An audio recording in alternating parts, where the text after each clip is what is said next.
ce que j'ai marqué tout à l'heure, je regardais, et puis j'ai mis quelques notes. En tout cela, il faut être fidèle. Si nous ne sommes pas fidèles, Dieu ne peut pas nous donner de bénédiction. Dieu a été fidèle envers nous en donnant son Fils Jésus sur la croix pour que nous soyons tous sauvés. La fidélité, c'est quelque chose, c'est bien tenir. Hein, c'est se tenir solidement, être digne de sa confiance, être uni à lui. Et lorsqu'on est fidèle et qu'on est uni à Jésus, pas à la mission, bon, on est uni à la mission, mais uni à Jésus, ben, on n'a que des bénédictions. Et je voyais ça, je disais, Seigneur, la fidélité, c'est très beau, mais Seigneur, c'est beau d'être fidèle. Alors j'ai mis, et puis après, j'ai commencé à reprendre ma Bible, et puis à commencer à réécrire quelques mots. Et voilà, je regardais, et c'est Jésus qui nous dit ces paroles. Apocalypse 2,10, Jésus nous ordonne d'être fidèles, mais jusqu'à la mort. Pas être fidèle simplement aujourd'hui, mais être fidèle jusqu'au bout.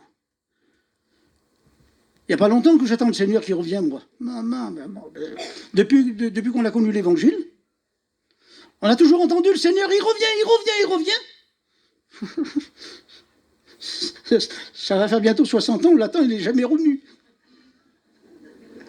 Mais il va revenir. Il va revenir. Il viendra comme un voleur le jour où on n'attendra pas.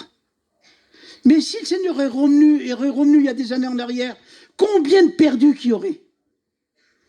C'est pour ça qu'il use de patience, nous voulant qu'aucun périsse, mais que tous parviennent à être sauvés. Ça, c'est la fidélité de Dieu envers les hommes. Alors j'ai mis quelques petites notes sur la fidélité, et puis après on va passer au service de baptême, je pense que c'est le service de baptême. Hein, c'est Jésus qui a dit ces paroles, c'est pas moi. Mon Père, je ne te prie pas de les ôter du monde.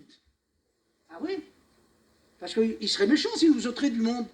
Mais il dit, Père, je te prie de les préserver du monde. C'est ça la différence. Nous sommes dans le monde, mais nous ne faisons pas partie du monde. Donc, il faut faire attention. Nous sommes dans le monde, mais nous ne faisons pas partie du monde. Alors donc, un enfant de Dieu doit être fidèle dans les voies de Jésus-Christ.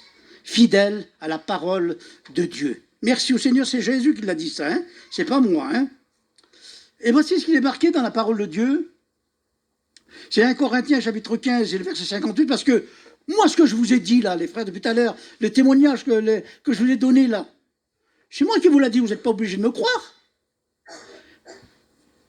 Mais à la parole de Dieu, vous êtes obligé d'y croire. Parce que c'est elle qui est la vérité.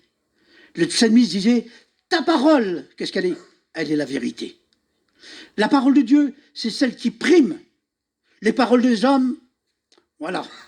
Mais la parole de Dieu, elle est vérité, oui et amen. Et moi, je crois dans la parole de Dieu.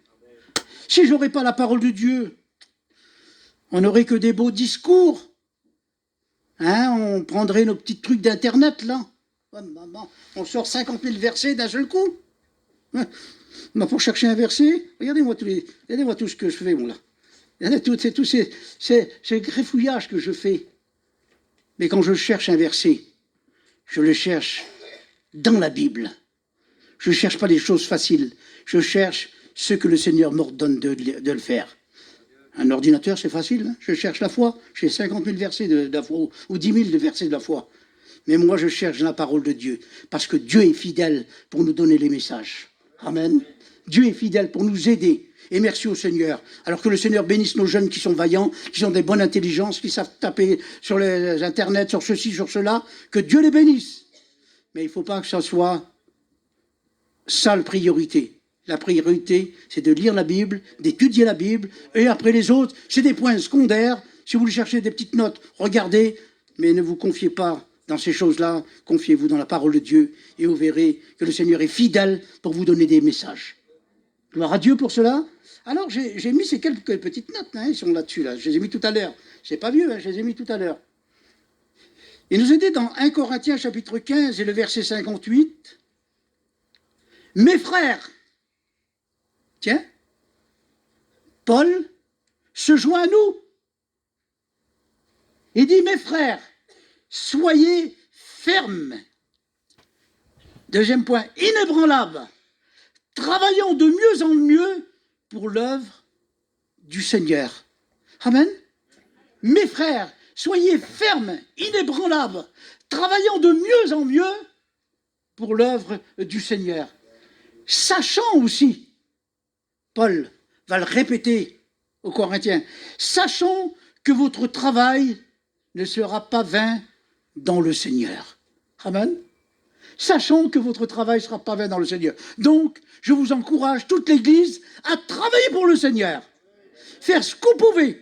Balayer. Si vous êtes maçon, faites de la maçonnerie. Ou vous êtes des peintres, faites de la peinture. Je sais pas, n'importe quoi. Si vous êtes poubelleur, ramassez les ordures. Mais faites-le pour la gloire du Seigneur, pas pour votre gloire.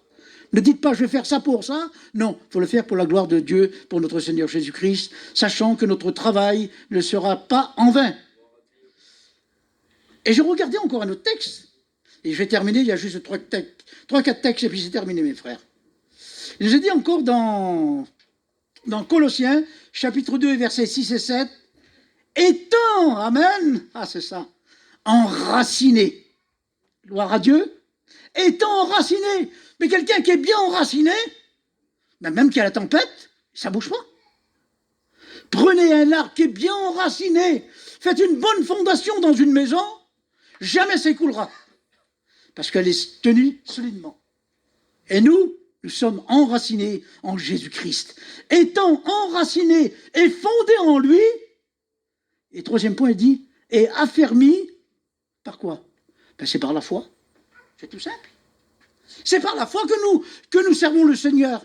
C'est par la foi que nos jeunes vont travailler pour le Seigneur. C'est par la foi que nos jeunes, ou même les anciens, mais plutôt les jeunes maintenant, ils sont plus vaillants que les vieux, je suis obligé de le reconnaître, malgré que j'ai toujours eu un chapiteau toute ma vie. Mais voilà, c'est par la foi, ben nos jeunes, ils montent le chapiteau à droite, à gauche, pour prêcher l'évangile, pour travailler pour Dieu. C'est dans l'œuvre du Seigneur, et Dieu bénit nos jeunes qui vont travailler pour le Seigneur Jésus-Christ. Entre parenthèses, les jeunes, ou ceux qui vont prendre des chapiteaux, une toute petite recommandation, de la part d'un ancien, lorsque vous serez en tournée, et que vous savez que dans 15 jours, vous allez dans telle ville, alors vous savez ce que vous allez faire comme nous on faisait avant. Vous prenez une auto 15 jours avant, et vous allez voir la place si elle vous convient. Et si la place vous convient, vous faites venir l'église. Si elle ne convient pas, eh bien, vous dites au préfet, monsieur, ça ne nous convient pas, ça ne va pas, comme ça. Et ça fait que ça évite de faire des pagailles, d'arriver à 200 voitures et la place, ça ne nous convient pas.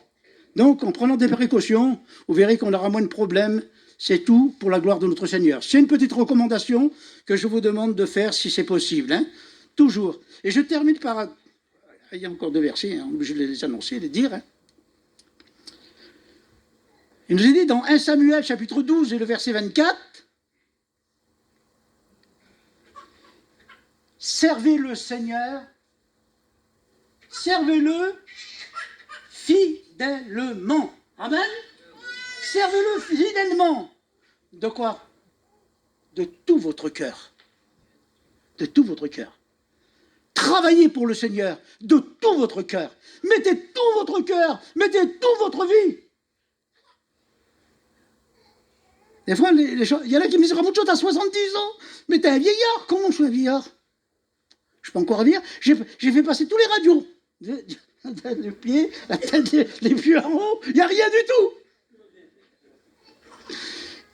Ah oui, mais si je commence à dire, oh, tu veux là, j'ai ça, ben, je suis malade après, c'est terminé. Il faut toujours, c'est par la foi que nous faisons. Amen. Nous voulons travailler fidèlement, tout entier, pour notre cœur, dans notre cœur, pour servir le Seigneur. Et il nous est dit, je vais terminer par ces dernières paroles, 1 Corinthiens chapitre 4 et le verset 2.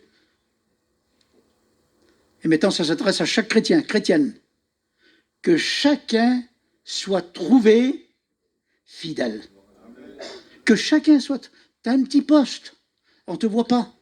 Vous savez, le petit pipeau, hein, le petit pipeau d'un grand orchestre, avec les tambours, avec les grosses trompettes, avec les trombones, tout ça, on ne l'écoute pas. Il y a le chef d'orchestre, il l'écoute. La petite fonction que tu travailleras, si tu le fais pour le Seigneur fidèlement, Dieu écoutera et te bénira dans ta petite fonction. Amen. Donc, que chacun soit trouvé fidèle. Et moi, j'ai marqué dessus, si nous sommes fidèles, Jésus nous fera confiance. Hein, il nous fera confiance. Et qu'est-ce qu'il fait? Il nous confiera des œuvres. Amen. Il nous confiera des grandes œuvres. Alors, j'ai encore quelques petites notes, mais on va arrêter. Hein, parce qu'après, les pasteurs, garçon va me tuer.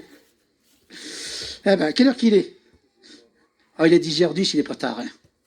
Bon, ben, vous avez bien compris, mes frères. Dieu a été fidèle quand j'allais chercher les places. Dieu a été fidèle lorsque nous avons construit la première église à Lille. Ça fait plus de 40 ans. Dieu a été fidèle lorsque je me mettais dans le matériel, dans le conseil spirituel. Je me représente encore. J'ai pas fini, 70 ans, j'ai pas fini. Je sais pas moi. On verra bien qui tu voudra, le Seigneur.